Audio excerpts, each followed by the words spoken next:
Hello Wargamers, it's me Callum from Tabletop Banter. I've had a haircut, and in today's video we're going to talk a bit about the false economy behind tanks. Now I'm not talking about the game or the way of getting to the shops.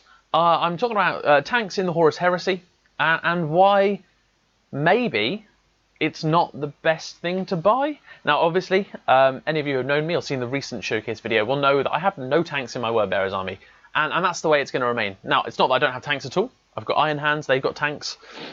But I wanted to talk about a concept, and it was actually a comment left on my video, my showcase video. Big Mech Dan Skull, go check him out if you haven't, he's a lovely bloke.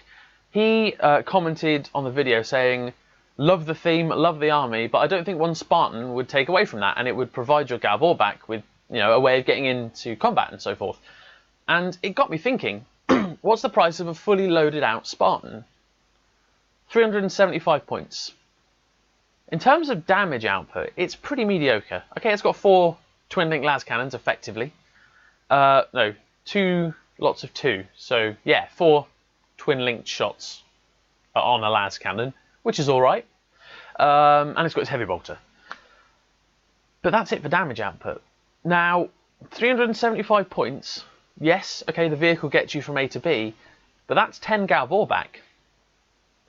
And I came to this sort of thought process of, would I rather have 10 Galvor back in a Spartan or just 20 Galvor back? Now I know Galvor back are quite an exception to the rule, being incredibly points efficient, but it's a question I just thought, it sparked a little thought process.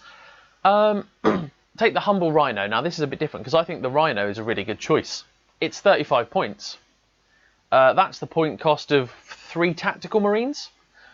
So I compare a 10-man squad in a Rhino advancing up the table to 13 tactical marines, and that's what I did in my head. And realistically, the Rhino, excuse me, is going to get you there, whereas you might lose half the squad before you get there if they're out in the open, because tactical marines are quite squishy.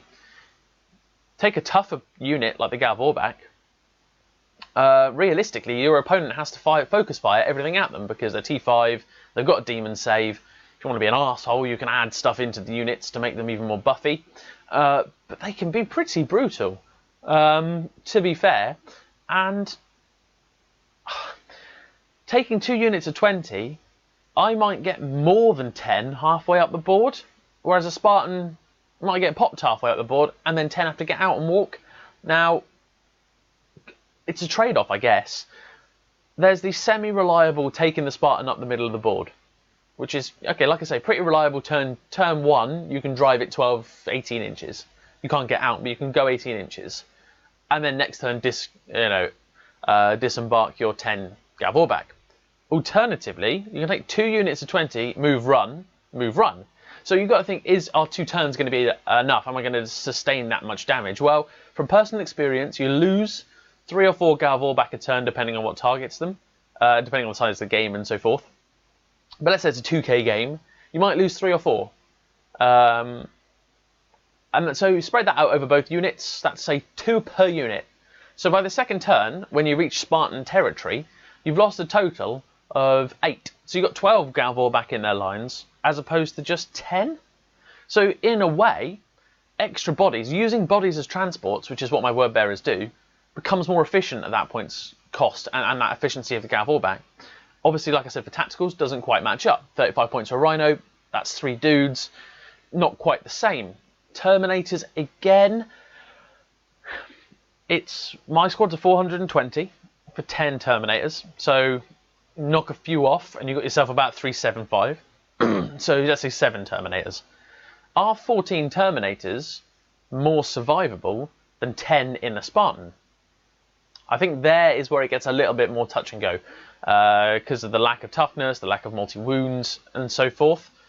But it's that sort of thought process that I just wanted to bring to light and maybe install in you.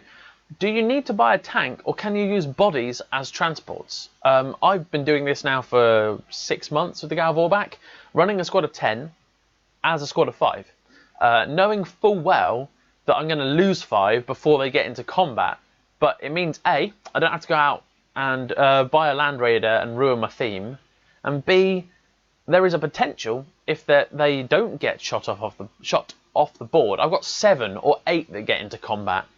Like I said in the showcase, I mean, if I get 10 in, that is a fucking master stroke, or my opponent is actually physically blind. But there's the potential to get 10 in, as opposed to the maximum potential of 5 if you take them in a Land Raider. Land Raiders aren't usually scoring, depending on the mission type. Okay, neither are Galv or back, but I mean, it's not like you get a benefit out of the 2 las cannon shots over 5 attacks on the charger, strength 10 power fist. So yeah, it's just one of those things worth thinking about, really. I think personally, yeah, I don't know. It's just like I say, it's not for everyone. Don't get me wrong, and tanks have their place. But when you're thinking about transports, just contemplate the thought of using more bodies as a transport. So my 20-man tactical squads, realistically, are 15 man. I expect to lose 5 by the time they get to do anything. So I run them as if those 50 points worth of dudes are a Rhino, effectively. But a Rhino that could, if ignored, have a potential output more than a twin-link combi bolter or something. So yeah, just little things to think about, I think. I like to raise questions and challenge the thought process. There are plenty of armies that get on just fine without having transports for everyone. Just look at Mechanicum. High toughness is their transport.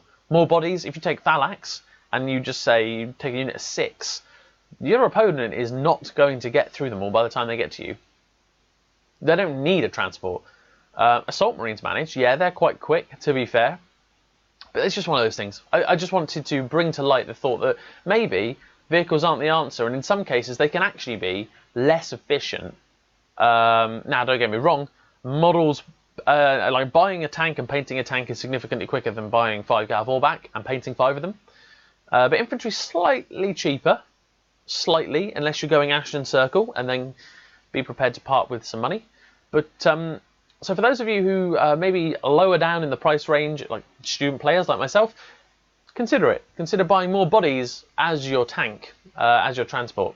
Or play Corforon, who, as we have discussed in the past, is actually a tank in disguise. So that's pretty much it for this video, to be honest. I just wanted to bring to light the thought that perhaps you can use bodies as vehicles. And could you expect that to come from anyone else but me? Who knows? Maybe. I don't know. So thanks ever so much for watching, guys. Hopefully I will see you in the next one. But until then, bye for now.